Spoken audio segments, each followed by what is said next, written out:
Hello everybody, welcome back for another video. Hope you're all doing well and that you're all having an incredible day. To start things off, the Stellar Development Foundation has burned 55 billion Lumens tokens, over half of the cryptocurrency supply. CEO Danielle Dixon announced from the stage of the Stellar Meridian Conference on Monday. Previously, there had been 105 billion lumens in existence, with 20 billion in circulation. With this burn, the supply has shrunk to 50 billion. They said, and I do quote, "We didn't start by wanting to burn. We started by asking, what do we need?"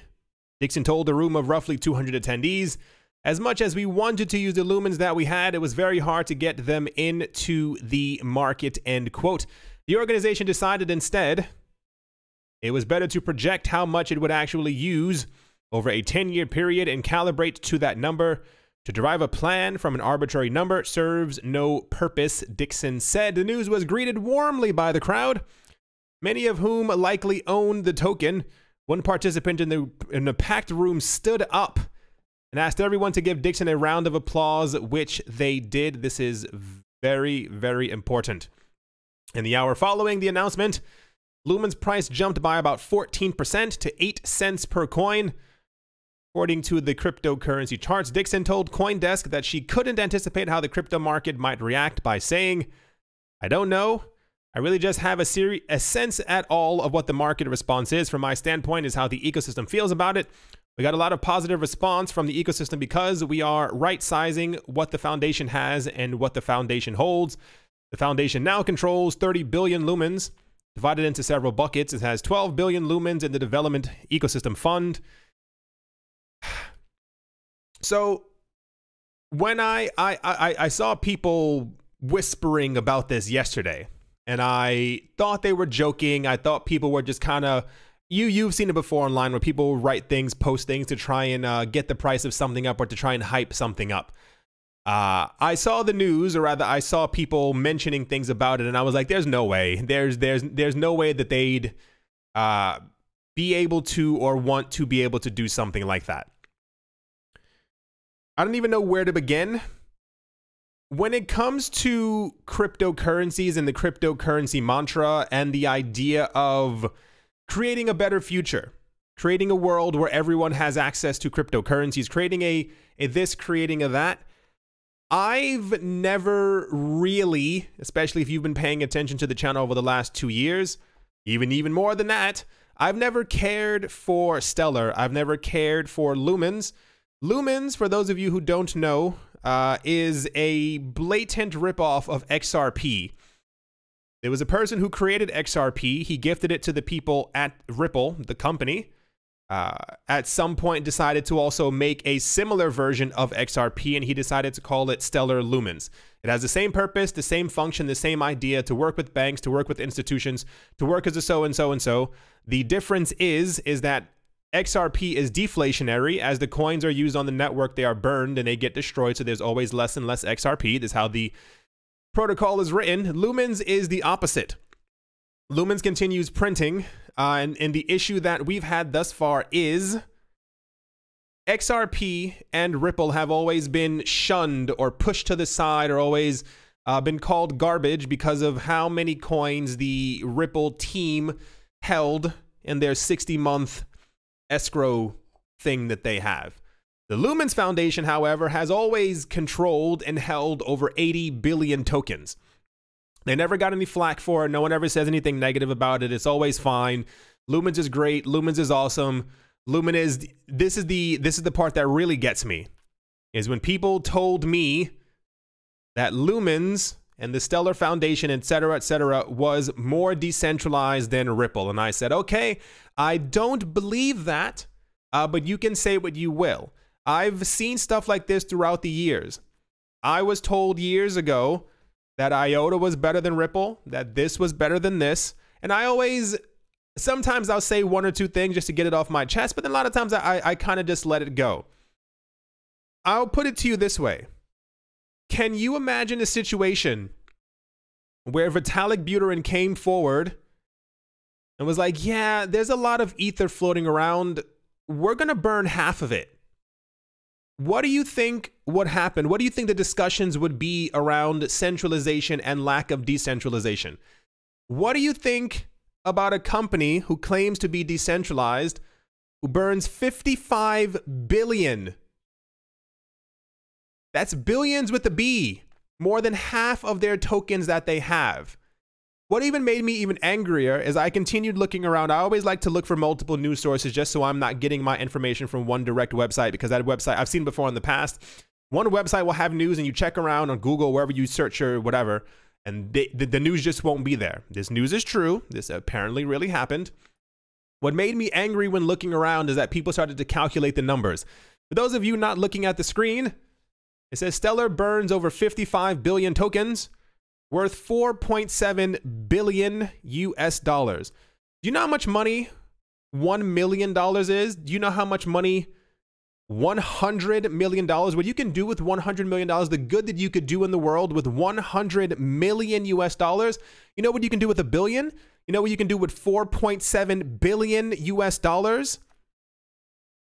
For people who are starving, for people who are hungry, for people who don't have water, for people who are homeless, for people who are it boggles the mind because the possibilities are endless. You could build schools, you could build homes, you can help families who need help.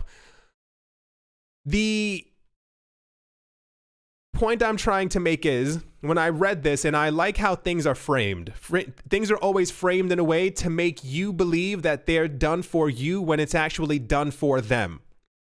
The news was warmly greeted by the crowd, many of whom likely own the token. One participant in the room stood up and asked everyone to give a round of applause. Why would you applaud the burning of $4.7 billion that could have gone to other people because it helps you line your own pockets? Can you imagine a situation where Blockstream comes forward and says, yeah, we actually looked into the code and we're going to burn half of all the Bitcoin? The Winklevoss twins, all the other rich people, they'd all stand up and clap because it makes them richer. But all it does is hurt other people who had the opportunity to own that coin. There was a point where I tried to think optimistically about Lumens. I will not even lie to you. I sat there thinking, especially when I saw some of the initiatives that they were trying to do, and I was like, that's good. I like that they're doing that. Especially, I got really excited when they were trying to airdrop their coins. And they also had the, what was the other thing?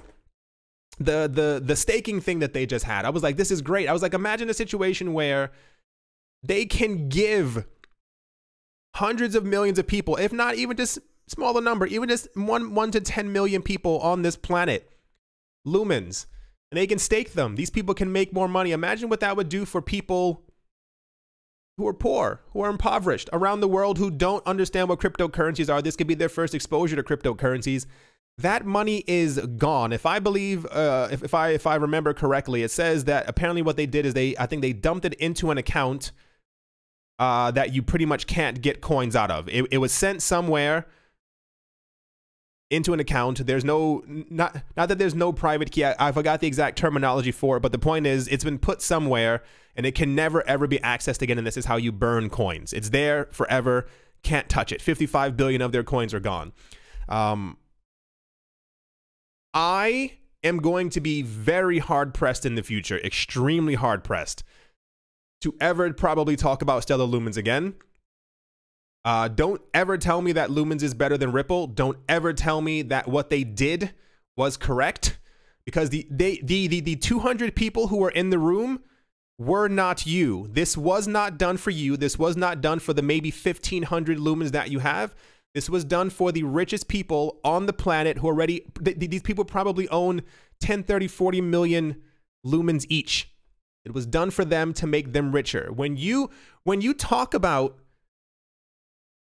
I mean, it's just how everything comes together.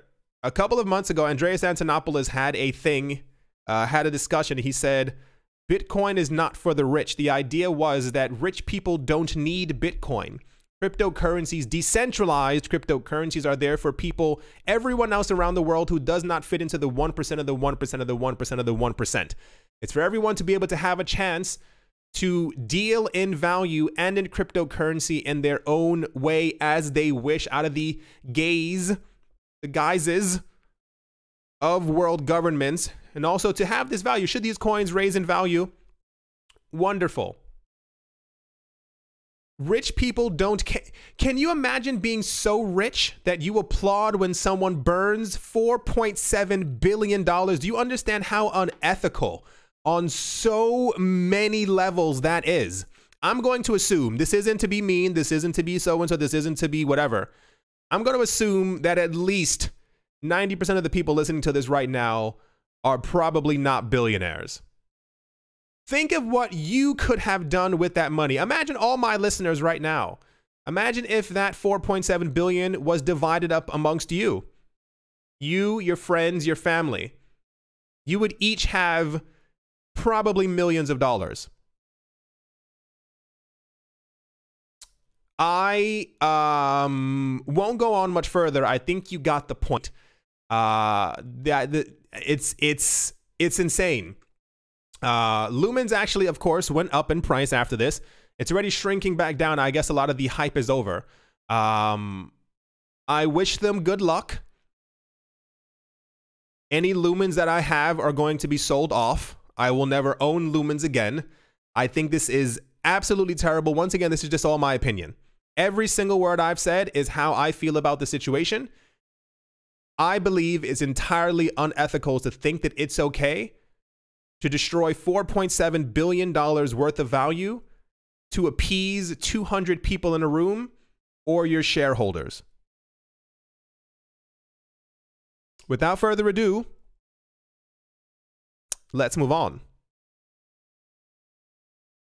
Next up, the Friday before last, Bitcoin futures contracts on the CME, the Chicago Mercantile Exchange, closed the week at $8,700.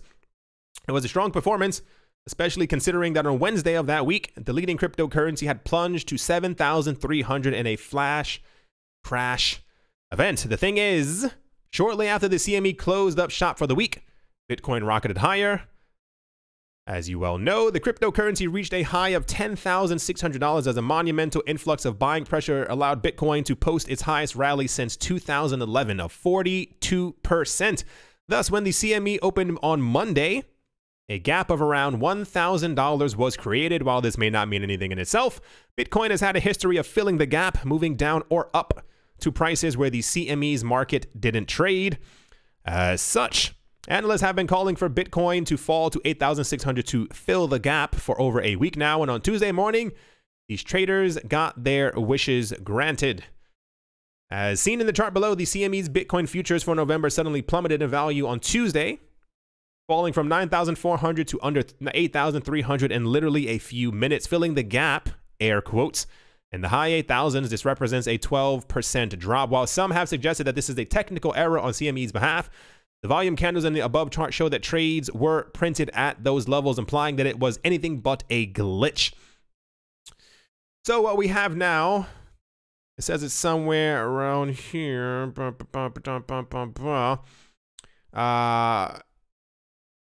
This leads us as lightly, a light walk on thin ice of the manipulations talk.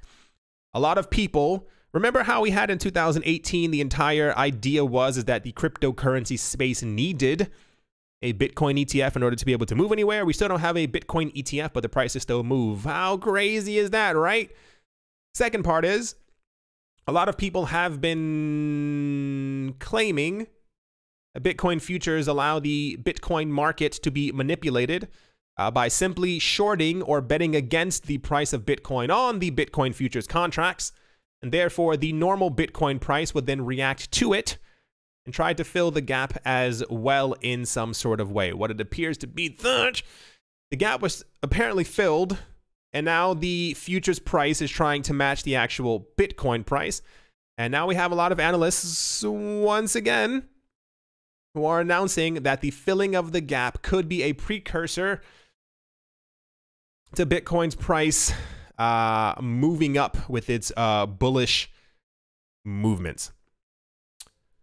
It says, or rather Willy Woo, we've heard about him before, a prominent on-chain analyst echoed this line in a tweet thread posted on Monday morning, responding to the question, do you expect the 8,600 gap to be filled? He wrote, I think so. Bitcoin has a tendency to fill volume profile gaps and especially gaps in the CME.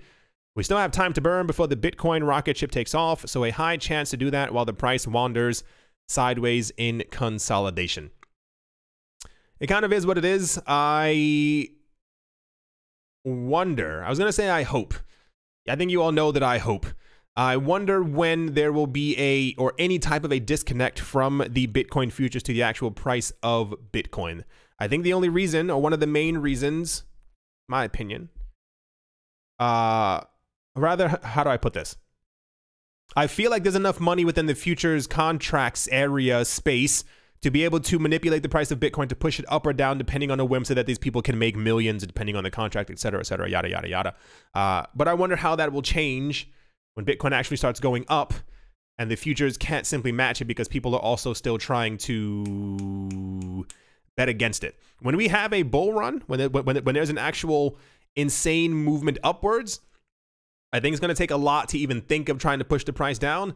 And I don't think that a lot of people have been waiting for a while for a bull run to happen if you had not noticed. And I wonder how they're going to, the bet againsters, how they're going to fare as Bitcoin is trying to skyrocket past $20,000 per coin. Interesting times ahead. I thought this one was kind of fun. I like the way that the universe lines up sometimes. An Illinois resident who won $500,000 in a state lottery has revealed he put half of it into Bitcoin back in May. Someone by the name of Joxnull on Reddit posted an image of himself clutching the Illinois state lottery check on the 5th of November with the caption, "Did this, put half into Bitcoin in May. Remind me in 8 months if I fudged up.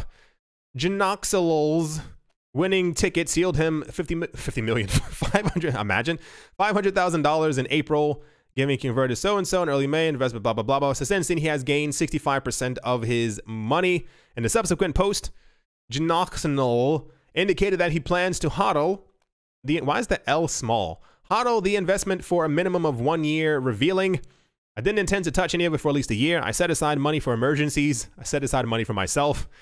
And I set aside money for tattoos. At least he's honest. The only major purchases I've done is bought a new car for myself and put a down payment on a house. At least he's smart on the house. So apparently after taxes, it was $357. So he put $178,500 into Bitcoin. Has already made 65% on his investment thus far. I said I like the way that the universe lines up. I was just having dinner with a friend. And after we eat, we always get into the discussion of either nanotechnology, some type of new technological advance, CRISPR. And then I think we were talking about, like, what would you do if you had like $500,000? And we were like, I would do so-and-so, I would do blah, blah, blah. And I was like, I'm not going to even lie. I'd probably throw half of it, if not 90% of it, directly into Bitcoin and just eat chips and crackers for the next year. Anyway, I thought that was interesting. I always wonder what people do with their lottery winnings. I've watched a lot of, I'm sure you've seen them as well, like the lotto stories where there was one guy, I think he won like $35 million and it was gone in like a year and a half. What? Like, what would you do with $15 million? What would you do with, if someone gave you $500,000, said, bam, here it goes right here. What would you do with it? I need to know. Give me the most realistic answers. I don't want a lot of, I had a friend before, he went, I would invest it. And I was like, how would you invest it? I would invest it wisely. What would you do with the $500,000? Well, I'd put it into things that would make me money. He couldn't give me an actual answer. Bless his heart. What would you do? Be as realistic as possible. Like really, because I know, I mean, I'll give you the rundown right now. $500,000, let's say $500,000 after taxes, just to make it a lot simpler. I would probably buy a studio apartment to rent out, probably put around 300,000 into Bitcoin, about 50,000 into art. I think 2, 3, 4,000. Take a nice budget vacation somewhere for like a long time. and the whatever the rest of it, leave it in a bank account just in case Bitcoin falls lower so I can buy more. It's really an addiction. It's insane. We were talking about this like a couple days ago, and somebody in the comment section was like, I totally get it. I'm totally here with you. I have another friend. He's like trying to sell stuff in his house. Hello, if you're listening, just to get more. It's such a fascinating thing. Anyway, kudos to this guy. Congrats to him for making 65% gains on his money. Here's to hoping he becomes a multimillionaire in the next couple of months. Next up. Whoa, okay. I was looking for the next word. Coinbase says the number of Bitcoin users has now hit 27 million in the United States, representing about 9% of all Americans. In a new report marking the 11th anniversary of the Bitcoin white paper, Coinbase analyzes the global adoption of and use of Bitcoin since its inception, comparing the leading cryptocurrency to the advent of the internet. They said, few transformative technologies have captured the public's interest and imagination as quickly as Bitcoin has in just 11 years. Email was invented in 1972. I had no idea it was that old. 1972, but it took until 1997 for adoption to surpass 10 million people. The television set was invented in 1927, but by the end of the 40s, only 2% of American families owned one. That is nuts. Here's a little video of Bill Gates laughing at how poor this guy is compared to him. And they're talking about the internet, so and so and so. It says Bitcoin, on the other hand, went from an idea in 2008 and a first transaction in 2009 to an estimated 27 million users in the US alone. That means 1 out of every 10 Americans owns Bitcoin, has a Bitcoin account, money. They own it in some sort of way. What I like the most about it is not the 27 million in the US. It's that, put it this way. If there are 27 million in the US, I would assume there's probably around roughly 20 million, give or take, in Europe, sprinkled elsewhere around the world, Asia, parts of Africa, South America, Australia, maybe Antarctica. I doubt anybody there has any. We're probably looking at over 100 million people who have Bitcoin on this planet. Rough estimate. Even if it's just 1 million extra, even if it's just 28 million people in the entire world, that's still incredible. I'm going to safely say it's probably anywhere from 80 to 100 million people on this planet own some fraction of Satoshis, if not an entire Bitcoin. Well, it's actually impossible for them to own an entire Bitcoin. So anyway, I like numbers like this. Numbers always make me happy because it shows exactly where this space is going. The good part is, or the interesting part is that whenever Bitcoin's price goes up or down, when it goes down, more people buy. When it goes up, more people buy. So I'm interested to see what these numbers look like in about even 2 or 3 years. I don't think it's going to take another 10 years for us to hit another 27 million. I remember a not so distant past in 2017 when the price of Bitcoin, I think, had just passed $10,000. I had at least, I think, 18 messages on Facebook. I think about 15 on my phone. It was very shocking. People I hadn't heard from in years, YEARS, started messaging me to ask me how to buy Bitcoin. So I assume that phenomenon will take place once again, once Bitcoin is around 18, 19,000 and the fever has reached a high once again. Anyway, I like that. Let's move on. To kind of finish things off, Microsoft wants building blockchain tokens in the cloud to be as easy as plugging in a printer. This was said by Marley Gray, principal architect at Microsoft, following the announcement Monday of the Azure? I like Azure, it sounds better. Blockchain tokens platform. Just like printers were once a pain to set up, I don't remember that, with a mishmash of printer types and their respective device-specific drivers. Gray says enterprise-oriented crypto tokens currently suffer from the same pitfalls. You can go and buy a printer of any type now and just plug it in and it works. It's the same analogy here for tokens, and this is what we are building in Azure. announced at the Microsoft Ignite conference in Orlando, Florida. The platform allows businesses to choose from a growing set of token businesses templates that conform to the Token Taxonomy Initiative, or the TTI, a standards push and enterprise consortium spearheaded by Gray. The interesting part was that, where was it? Blah, blah, blah. They have the, the TTI has already gone further than any of the enterprise plays into getting different and competing blockchain factions, from IBM to R3 to Ethereum. And then there was a spokesperson from the Enterprise Ethereum Alliance, which is where Gray kicked off the token taxonomy, said that while these examples are not yet in commercial products, all the specs are there to download. A tech team can basically say, I want one of those. Ethereum is an annoyance to me, because I'm waiting for their upgrades, but they're still everywhere. They're very prominent when it comes to things like this, so I hope that they get their upgrades correct. The point being, in the future, it is widely believed that based on finance and everything, that everything that we deem valuable or that has value, you'll be able to tokenize it on a blockchain. It's kind of the main idea for it. So we're, I was going to say get ready for a digital future, but we're already here. We're already online. We're already on our phones.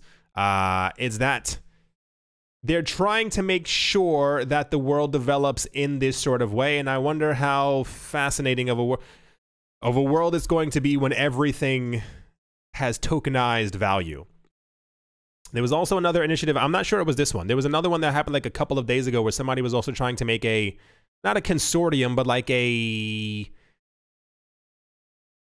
thing to make rules for being able to create crypto tokens. That might be what the TTI is. Yeah, the TTI compliant tokens. That might be exactly what it is.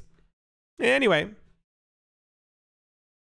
as always, very special thank you to my Patreon supporters. Professor Wally from Gunbot University, Todd Mullis, Adam Graysick, Moham Maroni, Master Ventures in Thailand, Brady Niels, Woody and Daisy, Triple M and J, Jared Schneider, Wise Night Owl, 242 to the World, Crypto Joe, Bankroll Network, Adobo, Mill Wheezy, Mechanic, Strange Radio Central, Crypto Artist, Cole D, 3D, Cryptopolis, Nicholas Red Earth, One Piece, One Love, Damien Setsuna, Nick Kanaya, Richie Rich the Third, Vlad the Impaler, Krypton Beer Shipmate, Paxis, Nick Mangialavori, Anthony Charles, Jim Garner, Jeremy Fox, Minting Coins, Miller hits chest every day, and Kyle skips leg day. Yes to Crypto, Bodie McBoatface, and our new ones, Sammy Buucha, I think I said that correctly, and Ting Tang Walla Walla Bang Bang. Thank you all very, very much for your support. I do appreciate it. At the moment, the market is very mismatched, if you will. When I woke up, Tether was actually shooting up.